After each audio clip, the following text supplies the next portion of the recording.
আসসালামু আলাইকুম রহমতুল্লাহ। দেশের সকল বাগানীদেরকে জানাই রেয়ার প্লান্ট নার্সারির পক্ষ থেকে আন্তরিক শুভেচ্ছা ও অভিনন্দন। বন্ধুরা সবাই কেমন আছেন? আশা করি সবাই ভালো আছেন, আলহামদুলিল্লাহ। বন্ধুরা, আল্লাহ তাআলার রহমতে আজকে কিছু গাছ কুরিয়ার করবো ইনশাল্লাহ। তো আমি যখনই গাছ কুরিয়ার করি তখনই যে কাজটা করি, অনলাইনের মাধ্যমে যখনই কাজ কুরিয়ার করি, কুরিয়ার করার আগে আমি টোটাল গাছগুলোকে ভিডিও করে আমাদের পেজ এবং আমাদের ইউটিউব চ্যানেলে এটা আপলোড করে দিই। আপলোড করার পিছনে দুইটা কারণ আছে। প্রথম যে কারণ সেটা হচ্ছে যে বাগানের উদ্দেশ্যে গাছটা পাঠাচ্ছি ওই বাগানই নিশ্চিত করতে পারে তার উদ্দেশ্যে কী গাছ পাঠাচ্ছি, এবং দ্বিতীয়ত হচ্ছে নতুন যে বাগানি যারা আছেন তারা এই গাছের পরিচিতি সম্পর্কে একটু ধারণা পান। কুরিয়ার থেকে গাছ নেওয়ার পর কিভাবে তাকে রেস্টে দেবে সেটা জানতে পারেন কিভাবে মাটি প্রস্তুত করবে, কিভাবে পরিচর্যা করবে, কিভাবে স্থান নির্বাচন করবে, টোটাল ধারণাটা কিন্তু এখান থেকে পেয়ে যায়। তো আসুন বন্ধুরা, আজকে কি কি গাছ পাঠাবো গাছগুলো আপনাদের সাথে একটু শেয়ার করি। বন্ধুরা, এটা হচ্ছে করসল গাছ। এটা কিন্তু অনেক বড় গাছ, প্রায় 6 ফুটের ঊর্ধ্বে গাছটা।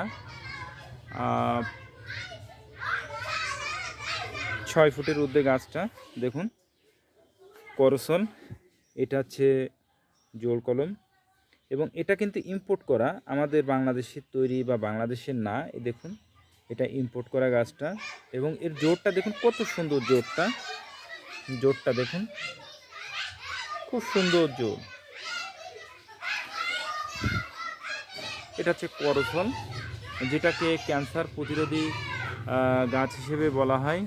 এর ফল এবং পাতা খুবই ঔষধি গুণ সম্পন্ন একটা গাছ, এবং এর পাতা এবং ফল, এবং এটা কলমের ইম্পোর্ট করা, আমাদের দেশি নয়। বন্ধুরা, এরপরে যেটা দেখাবো সেটা হচ্ছে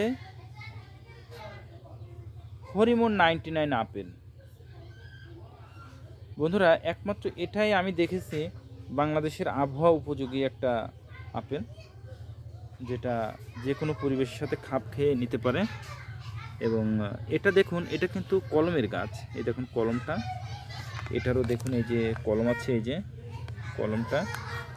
এবং এটাতে কিন্তু শুধুমাত্র মাটিতে লাগানো, আর কিচ্ছু নয়। শুধুমাত্র মাটিতে, আর কিচ্ছু নয়, এতে লাগানো হয়েছে, তাতেই এই অবস্থা। কলমের গাছ এটা হরিমন 99 আপেল, যেটা বাংলাদেশের আবহাওয়া উপযোগী। বন্ধুরা, এরপরে যেটা দেখাবো সেটা হচ্ছে এগ ফ্রুটস বা ডিম ফল। এটাকে ডিম ফল বলা হয়।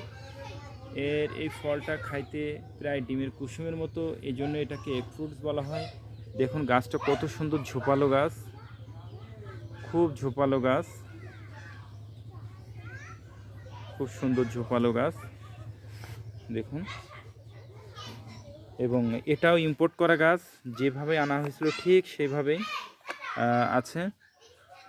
ইনশাল্লাহ এটা তো শর্ট টাইমে ফল পেয়ে যাবে। এগ ফ্রুটস, ফলটা দেখতেও যেমন আকর্ষণীয়, ভিতরটা খাইতেও তেমন আকর্ষণীয়। এগ ফ্রুটস বা ডিম ফল। বন্ধুরা, এরপরে যেটা দেখাবো সেটা হচ্ছে নাশপাতি। এটাও বাংলাদেশের আবহাওয়া উপযোগী, যে কোনো পরিবেশের সাথে খাপ খেয়ে নিতে পারে। এটাও কলমের গাছ।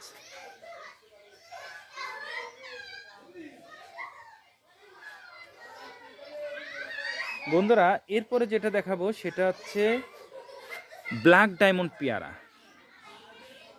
দেখুন পাতাটা। আজকে এক বাগানের কাছে গেছিলাম, খুব নাম করা বাগানি, নামটা বলবো না। তো তার বাগানে গেলে সে আমাকে ব্ল্যাক ডায়মন্ডের একটা পেয়ারা বড় গাছ দেখায়। তো দেখানোর পরে আমারে বলে এটা ব্ল্যাক ডায়মন্ড না। আমি বললাম যে না, এটা ব্ল্যাক ডায়মন্ড না। সে অনেকভাবে আমার সাথে চ্যালেঞ্জ করে। তো তখন আমি গাছটাকে দেখালাম, আমার যে গাছগুলো আছে আমি এগুলোকে দেখালাম। দেখানোর পরে এক পর্যায়ে সে হেসে দিয়ে বলছে এটা হচ্ছে আজোয়া জাত হিসেবে এটা হয়েছে, পলিপেয়ারের একটা জাত, পলিপেয়ারের একটা জাত। তো এই জন্য ব্ল্যাক ডায়মন্ড পেয়ারাকে এখন সবই প্রায় আমি দেখছি যে পলি পেয়ারাটাকে ব্ল্যাক ডায়মন্ড বলে বিক্রি করতেছে। ব্ল্যাক ডায়মন্ডের পাতাটা একটু দেখে নিন কেমন, গাছটাকে একটু ভালো করে খেয়াল করুন। এটাও কিন্তু ইম্পোর্ট করা গাছ, আমাদের দেশি কোনো প্রোডাকশন না। ব্ল্যাক ডায়মন্ড পেয়ারা, এর কালারটাও যেমন, ভিতরে অসাধারণ এটার কালার, এবং বাংলাদেশেরও পরীক্ষিত একটা জাত। এরপরে আসুন আলু বোখারা। এটা হচ্ছে আলু বোখারা, এটাও কলমের গাছ, এটাও বাংলাদেশের পরীক্ষিত একটা জাত। তো বন্ধুরা, এই ছিল আমাদের ভাইয়ের গাছগুলো। তো আসুন এই গাছগুলো কুরিয়ার থেকে পৌঁছানোর পর কিভাবে গাছগুলো করবে। কুরিয়ার থেকে গাছগুলো পৌঁছানোর পর গাছগুলোকে ফার্স্টে গাছের নিচে ছায়াতে রাখবে, প্যাকেটটা খুলে ছায়াতে রাখবে, রেখে গাছগুলোকে টোটাল ভিজাই দেবে, পুরোপুরি ভিজাই দেবে, গাছের পাতা এবং গোড়া ভিজাই দেবে এমনভাবে যে কোনো জায়গা যেন শুকনা না থাকে। এভাবে 3 দিন পানি দিবে, সকালে অথবা সন্ধ্যায় পানিটা এমনভাবে দিবে যাতে গাছের পাতা এবং গোড়া পুরোপুরি ভিজে যায়। ঠিক 3 দিন পর আপনার গাছটা পুরো রেস্ট পেয়ে যাবে, লাগানোর উপযোগী হয়ে যাবে। তো তখন আপনি গাছটা লাগাবেন। আসুন এবার লাগানোর আগে মাটিটা কিভাবে প্রস্তুত করবেন।